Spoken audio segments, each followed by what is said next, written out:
So hey guys, welcome back to another video of the channel. और first of all a very happy Chhoti Diwali to you and your family members. और सबकी एक safe और happy और healthy Diwali रहे और अपनी फैमिली के साथ फ्रेंड्स के साथ एंजॉय करिए। ठीक है। सो इस पे आते हुए फर्स्ट ऑफ ऑल आज हमारा मेटल्स एंड नॉन मेटल्स जो हमारा केमिस्ट्री का थर्ड चैप्टर है उसका हमारा एट्थ पार्ट है। कल हमने chemical properties of non metals discuss कर ली थी और आज हमें स्टार्ट करना है with the differences of metals and non metals on the basis of physical as well as chemical properties. तो स्टार्ट करते हैं यहीं से।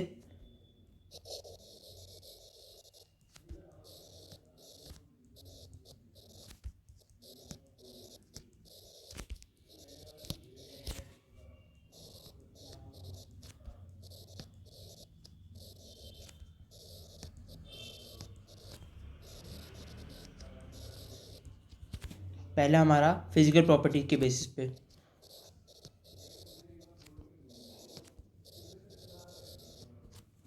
ठीक है।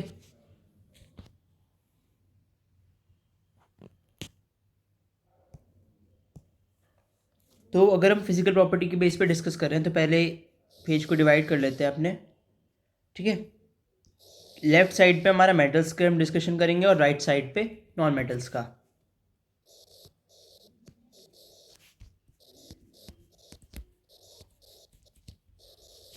तो मेटल्स क्या होते हैं? मेटल्स हमारे मेलिएबल होते हैं और डक्टाइल होते हैं। डक्टाइल। वहीं हमारे नॉन मेटल्स, ये मेटल और डक्टाइल नहीं होते, दे आर ब्रिटल। ठीक है। मेटल्स होते हैं good conductors of heat and electricity. इससे आपका एक बार दोबारा एक रफ ओवरव्यू हो रहा है किसका, हमारा मेटल्स और नॉन मेटल्स की फिजिकल प्रॉपर्टीज़ का, और फिर आगे केमिकल प्रॉपर्टीज़ का भी होगा। ठीक है। तो good conductors of heat and electricity, यहाँ पे क्या आएगा? बैड कंडक्टर्स या कहें हम insulators of electricity and heat.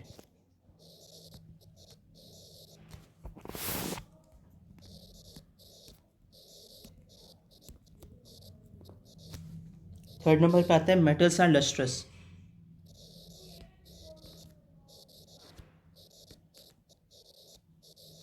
वहीं हमारे जो नॉन मेटल्स होते हैं दे आर डल, ये कहीं नॉन लस्ट्रस या नॉन शाइनी।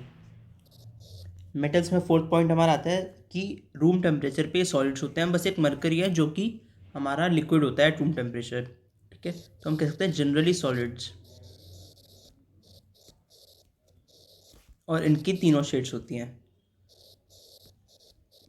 सॉलिड की बात करें तो diamond is a good conductor of वो डायमंड इज़ अ, कह सकते हैं आप, नॉन मेटल। और गैस की बात करें तो ऑक्सीजन हो गया।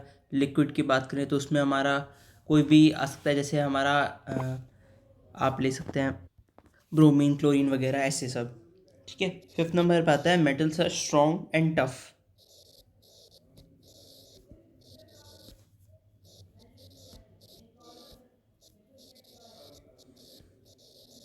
ठीक है। और इनकी बात करें तो दे आर नॉट स्ट्रॉन्ग या फिर टफ।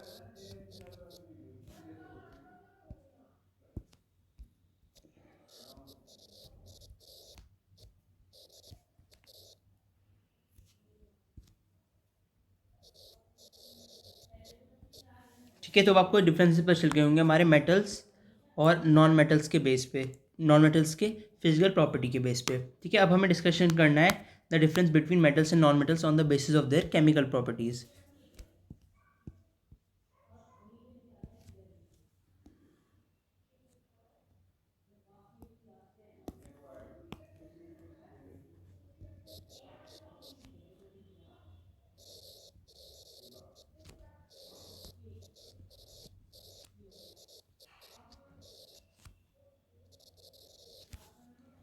तो क्या डिफरेंसेस होते हैं इनके? फर्स्ट, पहले अगर हम पेज डिवाइड करके अपना डिस्कशन करें तो लेफ्ट साइड पे हमारा है मेटल्स और राइट साइड पे है नॉन मेटल्स। तो क्या डिफरेंस होगा दोनों में on the basis of their chemical properties? First है metals from basic oxides.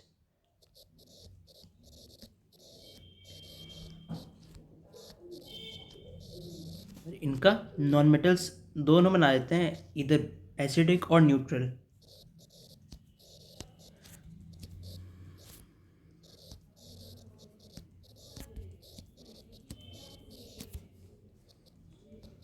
Metals displace hydrogen from water, hydrogen को मेटल्स वाटर में से डिस्प्लेस कर देते हैं।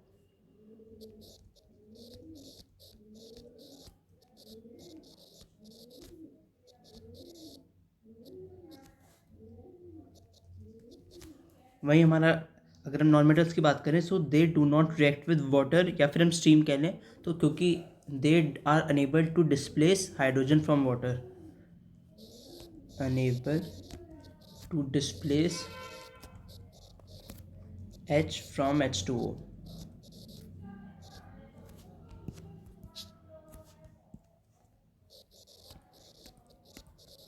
ठीक है, थर्ड पॉइंट आता है metals displace hydrogen from dilute acids.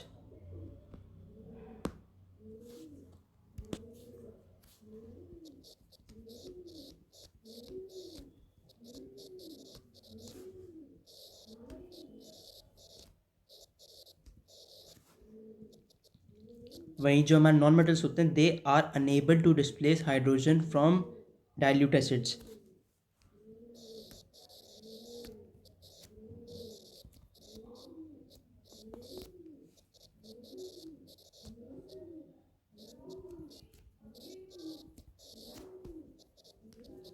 Metals form ionic chlorides with chlorine, और non metals form covalent chlorides.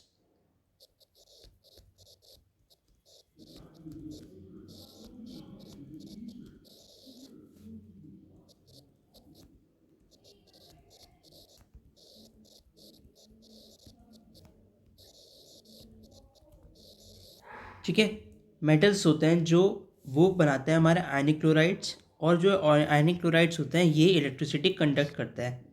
और वहीं जो हमारे कोवेलेंट क्लोराइड्स होते हैं, दे आर नॉन इलेक्ट्रोलाइट्स, या फिर कह सकते हैं दे डोंट कंडक्ट इलेक्ट्रिसिटी।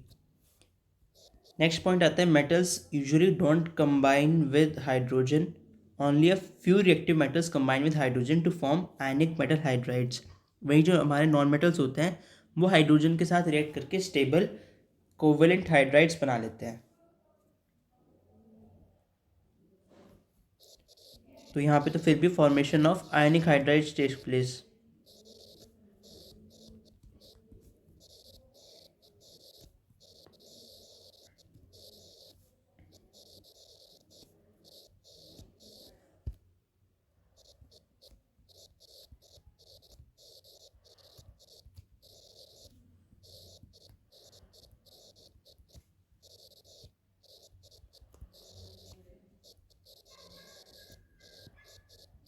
तो आपको डिफरेंस पता चल गया होगा मेटल्स और नॉन मेटल्स में on the basis of their chemical properties, और यहाँ पे on the basis of their physical properties भी। तो अब हमारा ये पोर्शन तो क्लियर हो गया मेटल का भी और नॉन मेटल का भी, और उनका अब हमने डिफरेंस पढ़ लिया, तो हमें वो पता चल गया, और हमने पहले एक्सेप्शंस पढ़ी हुई है। तो अब आपको मेटल्स और नॉन मेटल्स की फिजिकल और केमिकल दोनों चीज़ों के बारे में पता है। अब डिस्कस कर लेते हैं हम उनके यूजेस के बारे में, क्या क्या उनके यूजेस होते हैं। तो पहले बात कर लेते हैं यूजेस ऑफ मेटल्स की।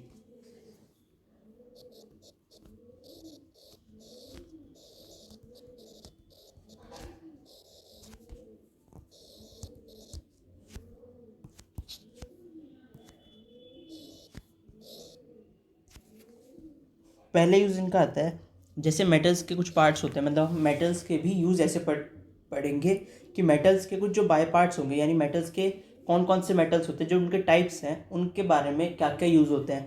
जैसे मेटल्स, एक मेटल है कॉपर, एक है गोल्ड, एक है सिल्वर, ऐसे ऐसे उनके यूज़ पढ़ेंगे हम सिंगुलैरिटी से, इंडिविजुअली। ठीक है, तो फर्स्ट हम पढ़ लेते हैं कि कॉपर जो होता है हमारा, कॉपर मेटल, या कॉपर के साथ हम यूज़ कर लेते हैं एल्यूमिनियम भी। So these metals are use to make electric Fyers,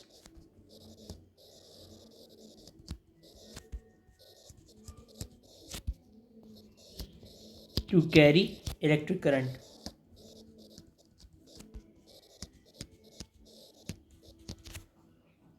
ठीक है, और आयरन, कॉपर, एल्यूमिनियम, ये जो तीन हमारे मेटल्स होते हैं, they are use to make utensils. जो हम घर में कुकिंग यूटेंसिल्स यूज़ करते हैं वो जनरली इन तीन हमारे मेटल्स के, तीन एलिमेंट्स के बनते हैं। क्योंकि they are good conductors of heat, और पहले का है good conductors of electricity. Third आपका जो जिंक होता है, zinc is used for galvanization. ये एक प्रोसेस होती है जिसकी वजह से ऑक्सीडाइजेशन रोका जाता है या रस्टिंग रोकी जाती है।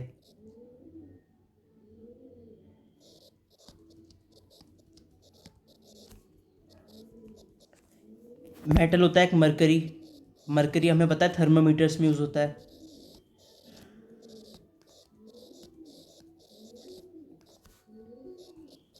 फिफ्थ, जो हमारे फिफ्थ चीज़ है, जैसे हम एक लेड होता है, लेड आपको पता होगा, उसमें LEAD, ये वाला लेड जो हमारा यूज़ होता है, ये लेड का metal it is used in making car batteries.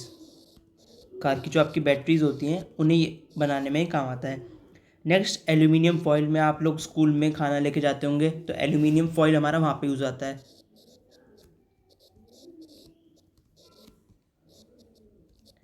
Silver और गोल्ड, AgAu, ये यूज़ होते हैं हमारे इन मेकिंग ज्वेलरी। ठीक है, क्योंकि इनमें जो लस्ट्रस होते हैं ये और उनका कलर एक अलग होता है, कैरेक्टरिस्टिक कलर होता है जैसे गोल्ड का, इस वजह से ज्वेलरी बनाई जाती है। ठीक है, और इनकी बहुत थिन फॉइल होती हैं जो इनकी प्रॉपर्टीज़ को डिफाइन करती है, हमारी मैनेबिलिटी, डक्टिलिटी। ये इस वजह से हमारे ये मेटल्स आपके काम आते हैं जो ज्वेलरी बनाते हैं उसमें। एक जिरकोनियम इज़ अ मेटल, हो सकता है आपने नाम ना सुना हो, जिरकोनियम। ठीक है, it is use in making bullet proof alloy steels.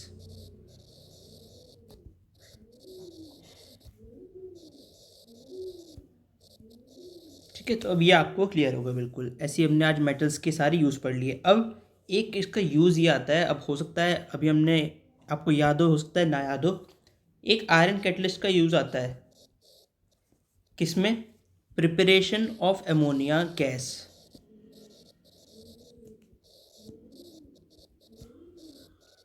Bye Haber's process.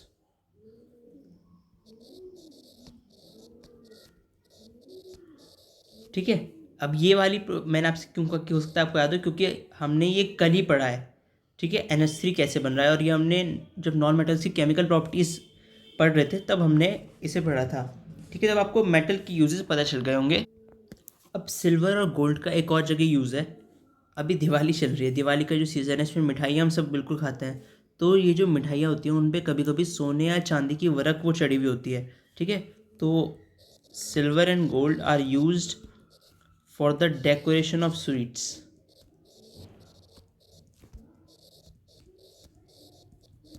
तो ऐसे कुछ हमारे मेटल्स के यूज़ होते हैं कुकिंग यूटेंसिल्स में, गैल्वेनाइजेशन प्रोसेसेस में, थर्मामीटर्स में, car batteries, foils, jewellery, bullet proof alloys, steels, preparation of एक नॉन मेटल NH3 गैस, और डेकोरेशन स्वीट्स, और ऐसे ही कई एट्सेट्रा, ऐसे ही कई और यूजेस भी होते हैं हमारे मेटल्स के। तो आपको पता चल रहा होगा कि मेटल्स हम डेली लाइफ में कितना यूज़ करते हैं। ठीक है, तो इससे आपको इजीली पता चल गया होगा। पहली चीज़ हमने आज फिजिकल प्रॉपर्टीज़ में डिफरेंस पढ़ा दोनों की, फिर हमने केमिकल प्रॉपर्टीज़ में भी डिफरेंस पढ़ा, और अब हमने यूजेस पढ़ लिए। केमिकल प्रॉपर्टीज़ में जब हमने डिफरेंस पढ़ा था तो ये जो हमारे लेफ्ट वाले पॉइंट्स हैं मेटल के, इनकी वजह से ही हम इनके कई यूजेस हम पढ़ पाते हैं। ठीक है, और नॉन मेटल्स के जो यूज़ होते हैं वो भी हम कल पढ़ेंगे। ठीक है, तो सिर्फ फ़िलहाल आज के लिए बस इस वीडियो में इतना ही। Thanks for watching this video. कोई भी आपका डाउट हो या सजेशन हो प्लीज़ कमेंट डाउन बिलो। अपनी फैमिली के साथ दिवाली अच्छी तरह से मनाइए। Thanks for watching, and if possible please subscribe the channel. Thank you.